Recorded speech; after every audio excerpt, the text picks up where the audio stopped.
Okay, so this is about as hard as it will get with changing the subject of a formula. In this particular case, we're trying to make x the subject, so I need to get x on its own. Now, to start off with, the key problem here is that we've got x's on the bottom of a fraction, and I need to get it off the bottom.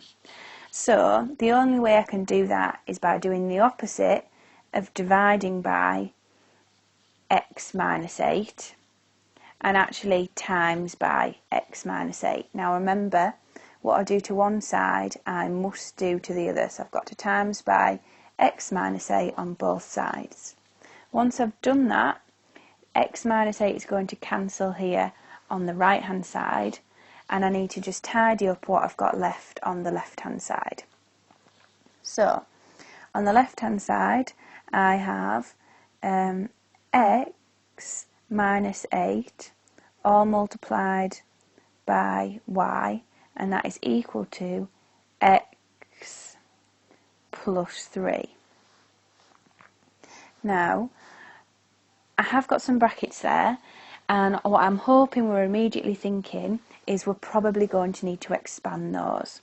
So if we try expanding that bracket out, so I've got x times by y, well that'll be xy, and then minus 8 times y, which is minus 8y, and that is equal to x plus 3. Now remember, we're trying to get the x's to one side and everything else to the other side.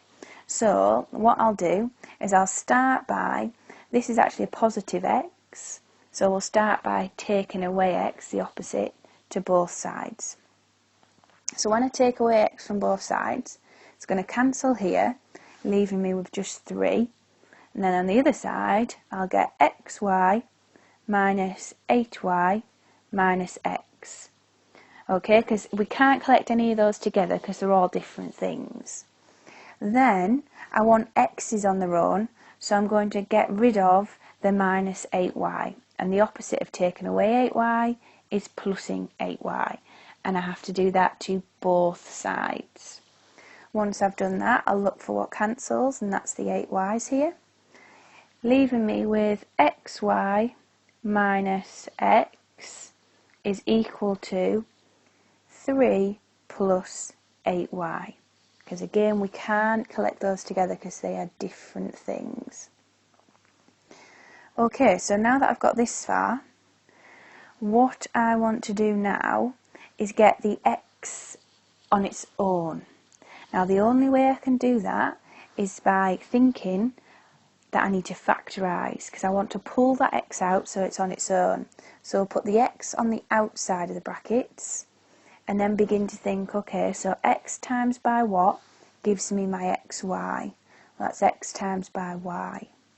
And then x times by what will give me minus x? That's going to be minus 1. Minus 1 times x is minus 1x, which is the same as minus x. And on the other side, I still have 3 plus 8y. Okay, very close to the end now. I've got x on the outside of the brackets, but I want to get rid of y minus 1. Now you've got to remember that that actually means x times by y minus 1.